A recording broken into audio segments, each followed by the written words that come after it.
Assalamu alaikum. Good morning. We still have a few minutes Yes. while it's still morning. Today we have a session to talk about technology and education. And we would like to welcome Mr. Robert Smith, Thank you so much. the chairman and CEO of Vista Equity Partners, to this edition of the FII. Vista, I'm not in the investment business, but now I've gotten to know the background of Vista, but you'll hear more from Robert. Sure. It's one of the world's leading technology investors and pioneer a sector-specific approach to investing with a focus on the power of enterprise software. Robert is also known for his work to bridge the digital divide through his investment platform as well as his personal dedication to expanding access to education and establishing on-ramps to opportunities. He is empowering everyone to participate in our global economy. Robert is the chairman of Carnegie Hall and chair of the Robert F. Kennedy Human Rights. He serves on the board of directors of the Business Roundtable, the board of overseers at Columbia Business School, and is a member of the Cornell Engineering College Council. Named by Forbes as one of the 100 greatest living business minds. Robert, I'm thrilled to be speaking with you today. Thank you for being here. Thank you. Thank you for you all coming and attending, and it's good to spend time with you. Yeah. So let me throw out a few questions. Sure. Let me start with, as I said, I was not familiar with Vista because I'm not in the business. Yeah. I assume most of you are. But still, this is a good opportunity for you to tell us about what Vista is about and so on. Sure. Please. Really high level, because I know we want to dive into this whole question of education and how we really empower our globe and our people to participate in this fourth industrial revolution more fully. We focus on enterprise software. We are the largest investor in enterprise software. We've done now over 580 transactions. Again, we do one thing. It is the business-to-business software, typically buyouts. We now have over 330 million users of our software in 180 countries, and aggregated we're about 86 software companies today, which make us about the fourth or fifth largest enterprise software company in the world. So amazing. That's what we Amazing. are. That's what we do.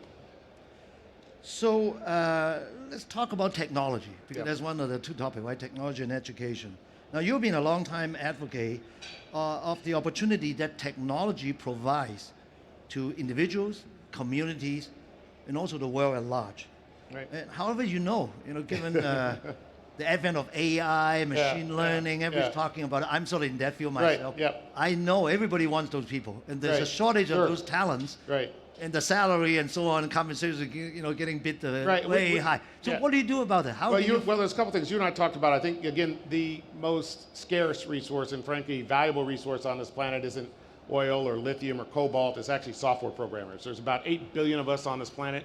There's only 29 million of us who actually write code for a living. And if you think about it, it is powering every single industry. It is transforming every single economy, but yet so few people actually do it professionally for a living. And in fact, we're actually increasing the gap in the number of available opportunities versus the number of people who can actually fuel it with their brains and talent. And so a big part of, we're talking the last couple of days about this world order, this new world order. Well, it's going to be those economies, those countries that enable their citizenry to more fully participate in the next generation economy who are going to win at the end of the day. So that really means investing in the future, investing in humanity, investing in kids, and investing in platforms that actually now develop and deliver high quality talent, educated talent across every single industry, from agriculture to oil and gas production, whatever it might be. So you and I have talked about this, being a computer scientist yourself. The way we have distributed computing power and the connectivity of it has changed the face of the planet in so many good ways, but we aren't necessarily embracing that as fulsomely as we should and as we could. And leader nations will enable their citizenry and enable their regions actually to be more fully participating in this opportunity set. So that's the dynamic that we're living in today. Yeah, let me throw something out. So, I'm a computer scientist. When I was a young professor, I was at Yale. I taught programming Right. to 200 freshmen or sophomore.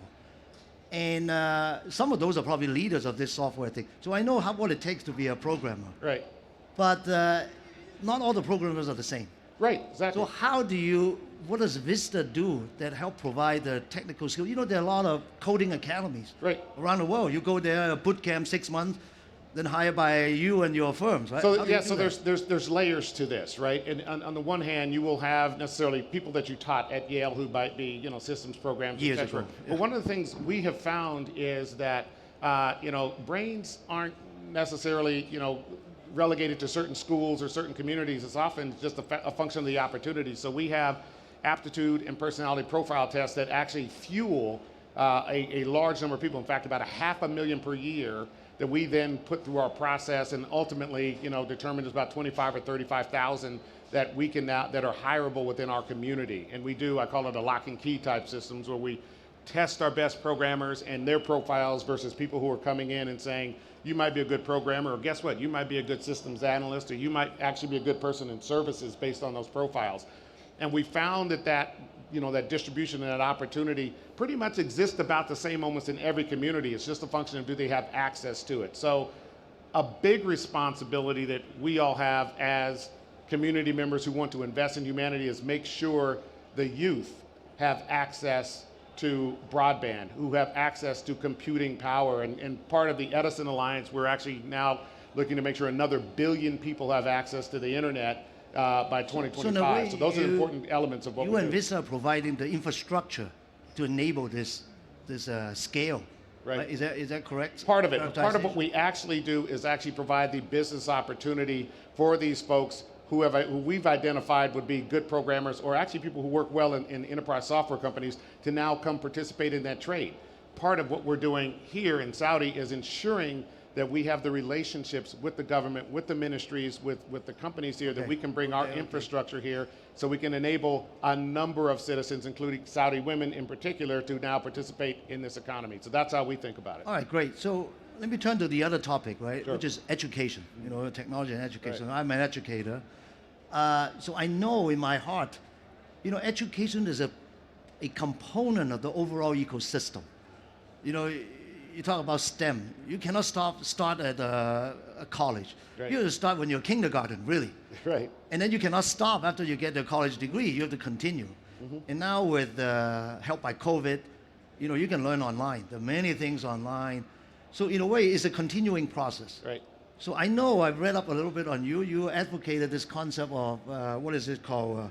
Cradle to career. Right. Can you expand on that? It sounds similar to this Sure. concept. I mean, one of the big investment segments we focus on is education. So we have 4 companies that fit in kind of K through 12, 12 through 20, and then what we call continuing education. And K through 12, really, it's a platform, in this case, Power School, that actually delivers, I think it's not over 58 million students on the planet, and from learning management systems to systems to help administer and run the school district, et cetera. And then in the college level, EAB and Elucian, many of which are actually here in the kingdom, that actually enable administrators and students to actually participate more fully in the educational experience. Then of course, Pluralsight, which actually does the training and development for cloud engineers or on-prem engineers. What about beyond? And beyond, that's the beyond. Career, right? the career So part. when you and I were graduating, you could go learn a language and that would last for 20 years. You know, you'd learn C++ or whatever it might be. Today, the cloud is evolving at about 10% a month in many respects.